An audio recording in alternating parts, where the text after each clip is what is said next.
Welcome to the Deep Dive. Today we're looking into the unraveling of Yugoslavia, the devastating wars of the 1990s, and the incredibly complex geopolitical chess match that followed. Yeah, and we are basing this entirely on a really comprehensive historical text we have today titled The Balkan Crisis, a comprehensive narration. Let's unpack this. To understand how Yugoslavia collapsed, we need to understand the glue that held it together before 1980. Right, so after World War II, you have this federation, 6 republics bound together: Slovenia, Croatia, Serbia, Bosnia and Herzegovina, Montenegro, and Macedonia. And they were all under the authoritarian grip of one man, Josip Broz Tito. Right, Tito. And if you want a good analogy for Yugoslavia under Tito, think of it like a geopolitical pressure cooker. Oh, I like that. A pressure cooker. Yeah, and Tito is the heavy lid. He's keeping all these historical ethnic tensions suppressed, mostly by leaning on the shared traumatic memory of their brutal occupation during World War II.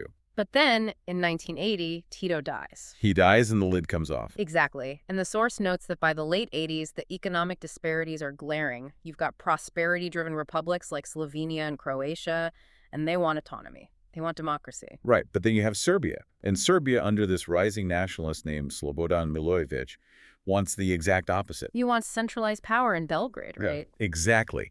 And this is the spark. Milosevic starts using this incredibly aggressive rhetoric. But it's not just him. The Serbian media machinery starts comparing the Croatian leadership to the Ustaše. Wait, let's pause on that, because that's not just, standard political name-calling. No, not at all. The Ustaše was the fascist, Nazi puppet regime in Croatia during World War II that systematically slaughtered hundreds of thousands of Serbs. Right. So, imagine turning on your TV and the news is basically telling you that your neighbors are actively planning a new Holocaust against your family. They're weaponizing ancient fears. Exactly. It bypasses any logical debate and goes straight to existential terror. But I'm struggling with the timeline here. How do we get from angry political speeches on TV to actual shooting so quickly? Well, it comes down to the mechanics of the collapse. On June 25, 1991, Slovenia and Croatia formally declare independence. Okay. And when they do that, the Yugoslav army, which is heavily controlled by Milosevic's allies, they react immediately. They mobilize. But the two wars looked very different, didn't they? Oh, entirely. In Slovenia, the war only lasted 10 days. 10 days? Wow. Why so short? Demographics, mostly. Yeah. Slovenia was ethnically homogenous, so the Yugoslav army didn't really have a local faction of Serbs to support them there, and they just withdrew. Ah, got it. But Croatia was a totally different story. Yeah, in Croatia, it ignited a brutal 4-year war. You had a significant Serb minority there, and the devastation was staggering. We're talking 20,000 deaths. Yeah. The city of Vukovar was literally razed to the ground. Just leveled. Leveled. And they even relentlessly shelled Dubrovnik, which is this stunning medieval coastal city that had zero military value. Wow. But as bad as the violence in Croatia was, the conflict in Bosnia mutated into something far darker. Yeah, it stopped being a war of independence and became about systematic erasure. Right. Let's get into Bosnia, because in April 1992, Bosnia's Muslims, the Bosniaks, and the Bosnian Croats vote for independence. But the Bosnian Serbs, who are backed by Belgrade, they boycott the vote. And they take up arms.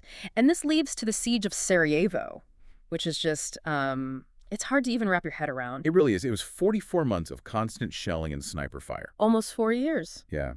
You have 350,000 residents completely trapped in a modern European city.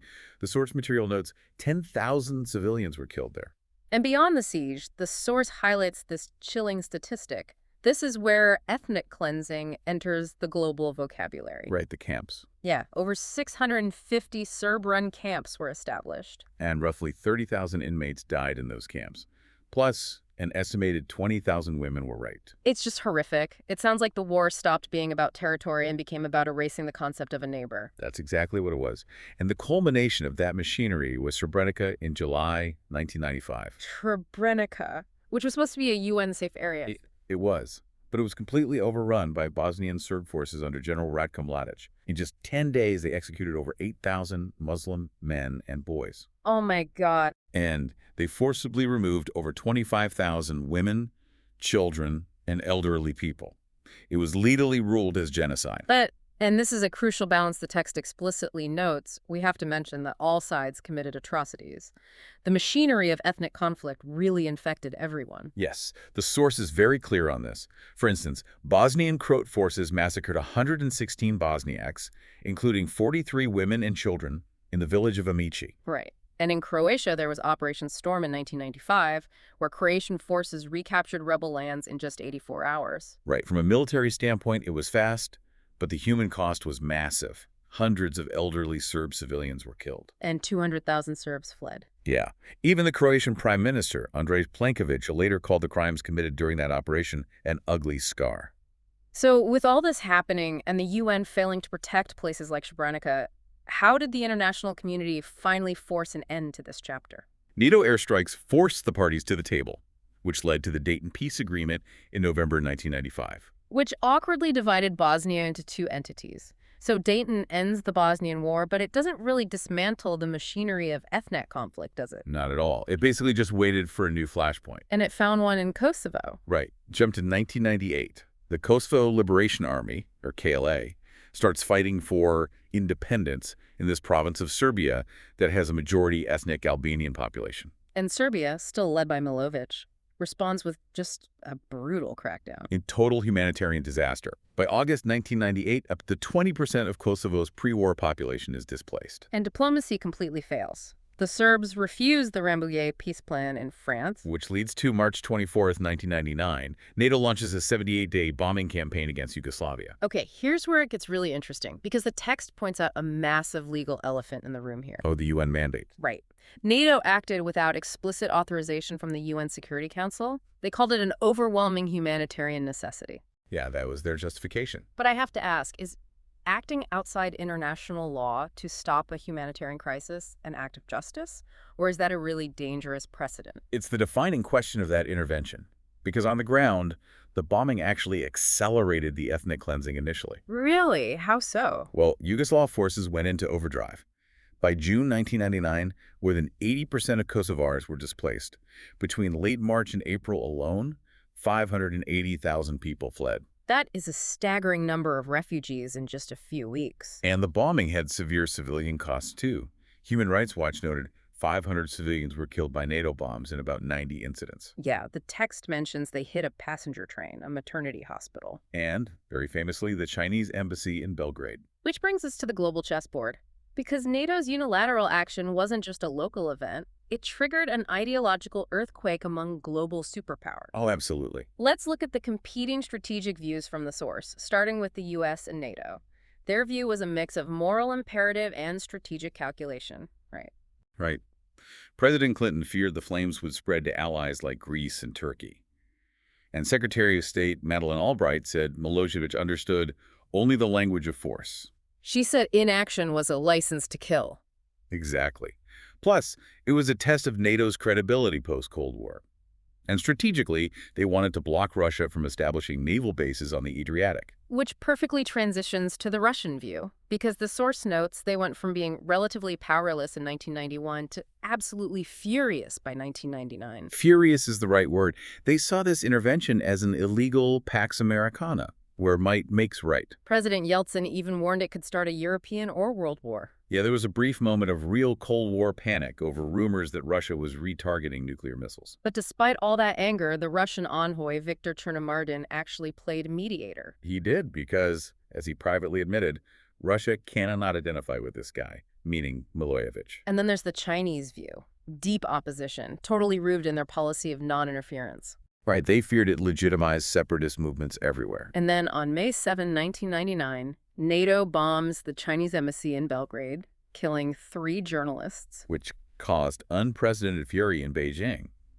The U.S. called it a tragic mistake, faulty maps, But China and the Russian Foreign Minister Lavrov, they openly doubted it was an accident. So it's like the world's governing body, the UN, was bypassed by a neighborhood watch group, NATO. That's a great way to put it. For the U.S., the neighborhood watch was saving lives, doing what had to be done.